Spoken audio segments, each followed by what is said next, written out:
Redditors who went out for cigarettes and never came back. Why did you leave? Where did you go? What is life like for you now? Story 1. I've always lived in an abusive home, both mentally and physically, and never saw a proper way out. I started working at 14 years old in a convenience store for $8 an hour and hid all of the money I made in a locked container in a nearby wooded park. I did this because my parents would have taken my money if they knew I was working at all. By the time I turned 18, I had close to $10,000 saved up and had finished high school. I was supposed to start university that year, but early on in the summer, I waited until my parents went out to work, found and took all of my documents, unenrolled out of the university program I was supposed to be in, and then left. I took a bus to Alberta, and I've been living here ever since, doing labor. It's been a year and a half, and they haven't even searched for me yet. Not that I'm aware of, at least. How's my life now? I'm poor and barely getting by, but at least I'm living alone and happier than I was before. Story 2. Lived in an abusive house with my mom. Got a job after college, and in 3 months rented an apartment and went home. Took a garbage bag full of clothes and booked it. She didn't want me leaving because she was taking all of my money. She would take my car when I didn't pay her my full paycheck. I had to resort to pulling fuses when I parked because she would hide my car on different streets trying to get me fired. Even in college, I had finals to graduate and took my car and I had no way to get there. Had to rent a car just to take my finals. God, the stories I could tell. Anyway, waddled in the apartment with my garbage bag and nothing else. Slept on the floor and for the first time felt peace. Now I have a decent job, house, wife, and a kid. Story 3. I was living with a very mean and controlling girlfriend. If it wasn't her way or all about her, she threw a fit. One day, I had enough and said I was going to the store and just kept driving. I literally drove for 12 hours and showed up at a friend's house 5 states away and asked if I could crash on his couch. I called my boss and said I wanted to quit work. He was pretty cool about it, actually. He knew my girlfriend and actually set me up with a job in my new city. I haven't spoken to my ex since. Soon after my relocation, I met my now wife, and I could not be in a better relationship.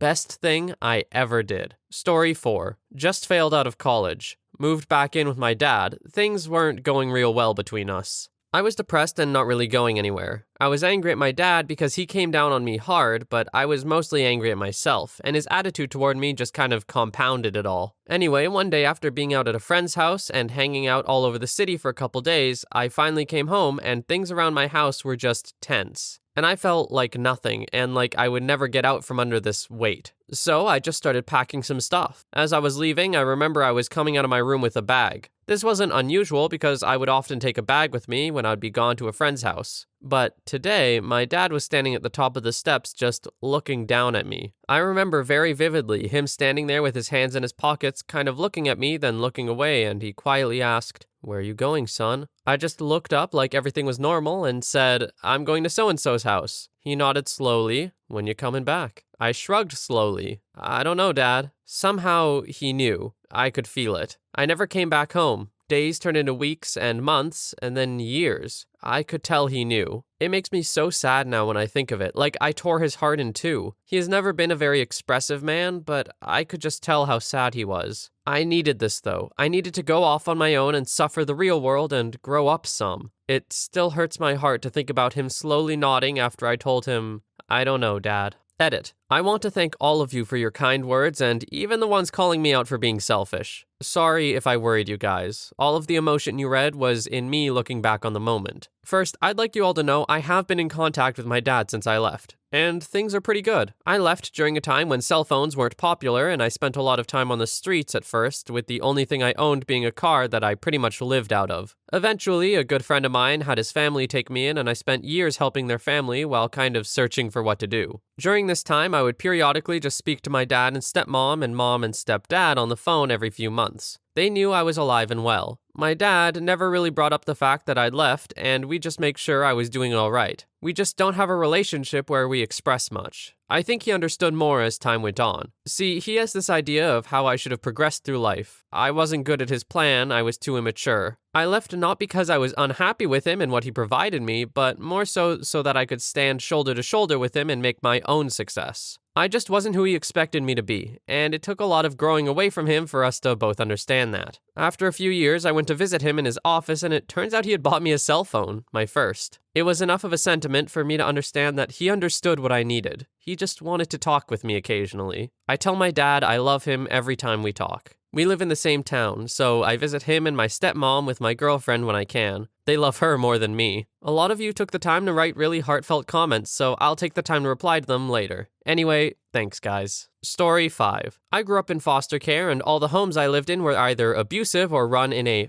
business collecting cash to house kids format. My actual mom was a very heavy drinker and was abusive, hence being in foster care. As an adult, we had a very good relationship. She was proud of me, impressed with my work ethic, and amazed that I got a fully paid scholarship at the state university. Everything was going swimmingly, until I started to do better than my immediate family. They started to think I had abandoned them and that I was too good for them once I had started pursuing my education. The last conversation I had with my mother and sisters occurred on Thanksgiving, 2011, when I drove 3 hours to sit down and have our first legitimate family dinner in several years. I showed up. My mom was drunk, and my sisters were incoherently intoxicated on narcotics. My sisters yelled at me for abandoning the family and called me unforgivable things. My mother said to me, "I hope you achieve all of your dreams. Lord knows you've abandoned ours." I got up from the dinner and left. I spent the entire drive back home for 3 hours hysterically sobbing. I haven't talked with them since. I know it was bitterness and the drugs talking, but it really shattered me to the core. My mother passed away this last year. That dinner was the last time I ever saw or even spoke with her. Both of my sisters were incarcerated at the time, so I flew home to clear out her estate. She didn't have anything but a mountain of bills and a house full of items to sort through. I donated almost all of it to Goodwill. While sifting through her belongings, though, I did find a lockbox. The lockbox contained her wedding ring from my late father and some photos of my sister and I as kids, perfectly preserved. It also had a single note inside, which was addressed to all three of us, with the corresponding paragraphs dedicated to us. My paragraph said, "Daniel, words cannot describe how sorry I am for how much I have hurt you. It has eaten at me every day for the last 10 years. I drink because I wish I could have been the mother you deserved. You are the strongest man I have ever met. I'm sorry. You deserve so much more than I gave you. I love you with all my heart. I hope someday you can forgive me. Mom." It destroys me inside to know that Mom died thinking that she didn't mean the world to me. If I'm being honest, I started drinking very heavily after she passed. She died without thinking I didn't love her with all my heart. I carry her driver's license and my wallet above mine, so that every time I take it out, I get to see her. But more importantly, so that she can see me and know that I'm always right there. Anyway, that's my story, Reddit. Thanks for reading. Edit. Just to clear up on some of the messages I've received, I just went on a bender when she died, but I do have my life put back together almost a year later. Unfortunately, my sisters and I aren't on speaking terms. As cliche as it sounds, they still resent me, although I still reach out and let them know that the door is always open. Hopefully, when they get older, we will be able to have a relationship. I understand where they're coming from, and although I disagree, I'm not bitter or angry with them. Thanks for all the kind words, everyone. Today is gonna be a good day. Story 6. I did this, basically. Told my parents I was going for a hike in the woods for a few days. Instead, I took a flight to Europe and joined the French Foreign Legion. They figured I was dead for a few weeks, but eventually they figured out what I had actually done. It's been almost 2 years and I'd still rather not see them ever again, but one of these days I'm gonna have to go back and see all my younger brothers who still live there. As for why, it's a long story. Basically, I didn't have the greatest childhood. I decided I had nothing better to do and life was boring as hell, so I might as well do something stupid or crazy. So I just left and never looked back. Whether or not I'm better off now than I was before is debatable, but at least I can say I've done something with my short little life. Edit. Because everyone keeps thinking I just up and left for no reason, here's a bit of background info on my life. Parents were/are religious fanatics and complete narcissists with their own special brand of Christianity. They homeschooled me my entire life until I was 17, at which point they kicked me out due to religious disagreements. I managed to survive for around half a year by myself. Unfortunately, I was kinda lacking in the life skills department. Basically, until I left at 17, I never had any friends, never left the house without my parents, and had no diploma or any other record of me doing school. I also found myself kinda lost without someone yelling at me all the time telling me what to do. So I figured I would join the military. Just do as I'm told, not have to worry about bills or food or anything. It's perfect. Unfortunately, my national army told me to wait 2 years and I have no patience at all, so the next logical step was obviously to join the FFL. So I didn't last long by myself. Ended up coming crawling back to them and staying with them until I turned 18, but I wasn't idle. I saved up money, stole all my documents from the lockbox where they kept them, and bought a plane ticket. And so here I am now, halfway around the world, speaking a different language and protecting a different people. Story 7.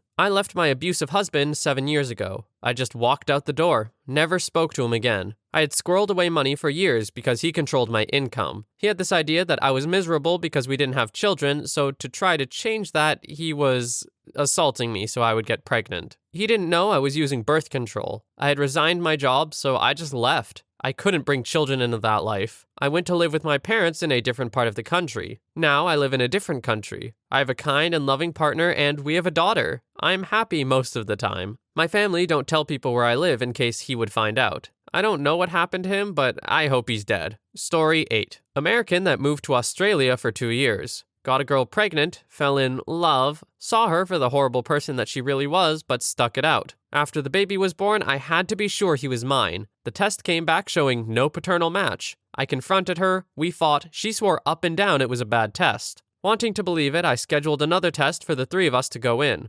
$800 later, 2 days before the test, she played dumb and said that she never agreed to that. Told me to get out of their life and that her child was not a science experiment. I stayed with a friend a couple days, then came back. She acted like nothing happened and wanted to just move on. Another test was no longer an option in her book. It was the hardest decision of my entire life, and it still makes me sick to think about. A week later, I scheduled a flight back to California. I've been back for 4 years now. We had talked a bit over the year after I left, but just went back to her wanting to fight. After some antidepressants and heavy drinking, I'm finally starting to feel whole again. I look at the whole world differently now. Story 9. Parents were split and hated each other and would always put me in the middle. The drugs and alcohol they were doing didn't help. Got kicked out of each of their places and went back and forth over some crappy circumstances involving them wanting all of my money to live with them. Then them playing the guilt card on each other that they took me in when the other kicked me out. Got a steady retail job that I had to work 6 to 7 days a week at odd hours to get full time. 2 weeks before Christmas, Mom said her place wasn't a truck stop and I couldn't come and go at all hours of the night and that I had to leave. Heard similar from her before and didn't want to go to Dad's again, so I called some family and they all refused to take me in. This was because my mom had called and told them I hit her. Since I was still in the same house, I told her she was a horrible person but an even worse mother, and left. Grandma knew that parents were crazy, so she helped me as much as she could. Still get phone calls /emails /Facebook messages asking me when I'm going to stop being a coward so we can be a family again. I've seen both of my parents since. Invited some friends through Facebook to things that they in turn invited my parents to. Finally nutted up and told them both to get the F out of my life. Mom still leaves me drunk /high /crying voicemails in the middle of the night, either telling me she loves me or that I'm all that's wrong with her life. Dad sends me emails telling me to get the stick out of my butt because I'm still his son. Still spend time with my grandma. Friends' parents mean more to me than my own ever did.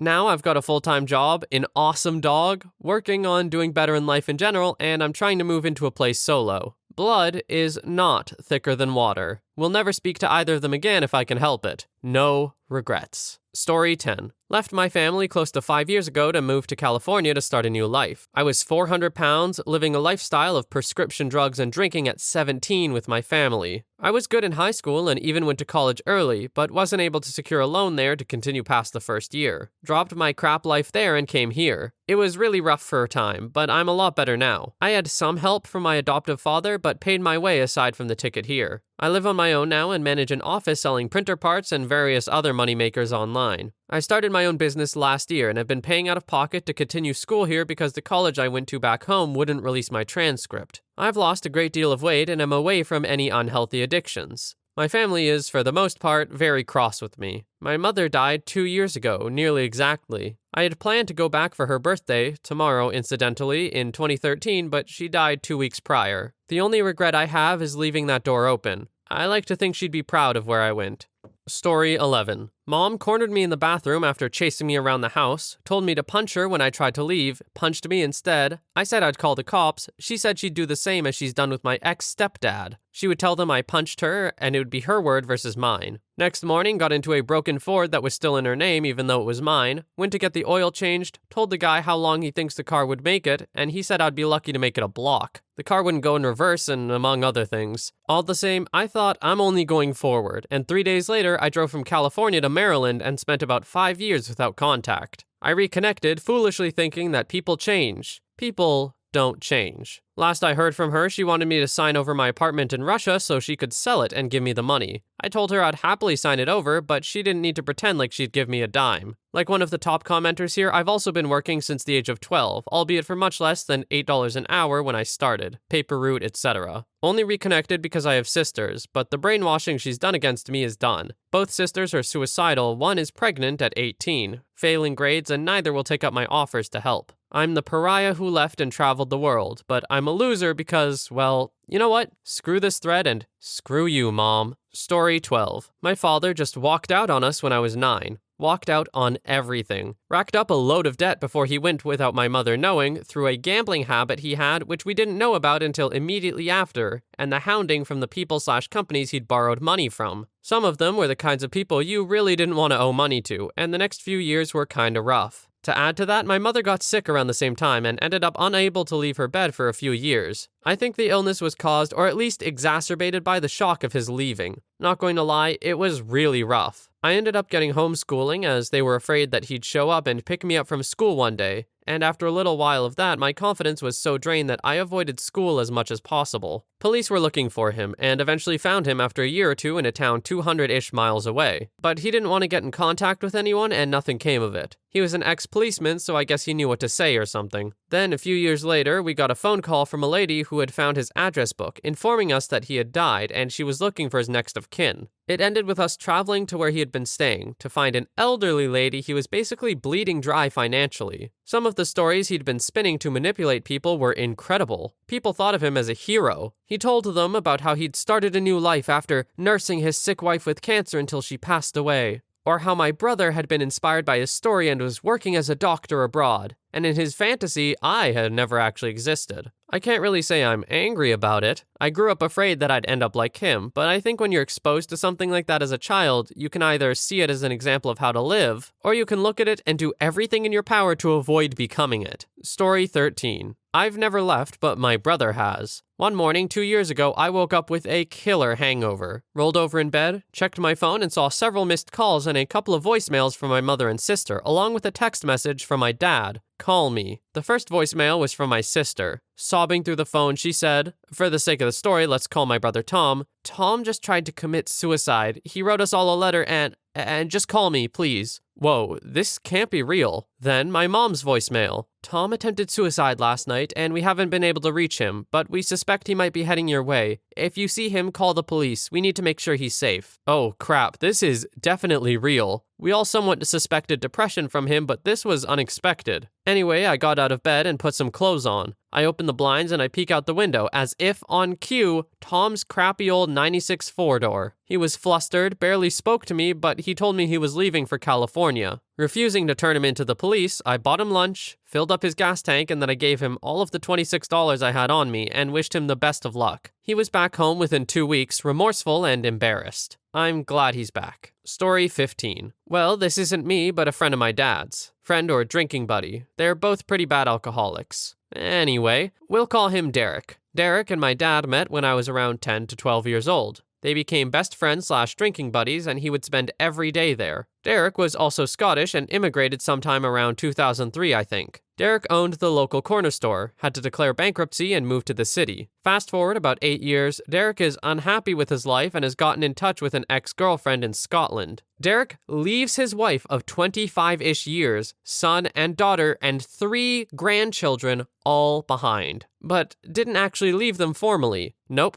He went to work and just never came back. Sent an email a week later. I don't like Derek, but according to him, he's happier than ever. Story 16. I don't know if this counts, but when I was about 19, I was in a crappy position. All of my friends were doing hard drugs regularly, and I had put out thousands of dollars to bail them out from jail and help them out. The girl I was dating was lying to everyone she knew about our relationship. My uncle called me in the middle of all this and offered me a job on the other side of the country. I had my car packed and was heading there within 12 hours. I heard from the girl I was dating about 2 weeks later. She called crying, telling me she went to my house and I wasn't there and wanted to know where I was. I told her I had moved and she told me it wasn't my choice to make, that I should have consulted her. I never heard from any of the people I had considered friends. I heard some of them went to jail, some had kids, and some disappeared. I moved back to the town I left about 5 years later, and everything has been relatively mostly okay since. Sometimes I see people I used to know, and sometimes they recognize me, but mostly I keep to myself and spend time with better people than those I left years ago.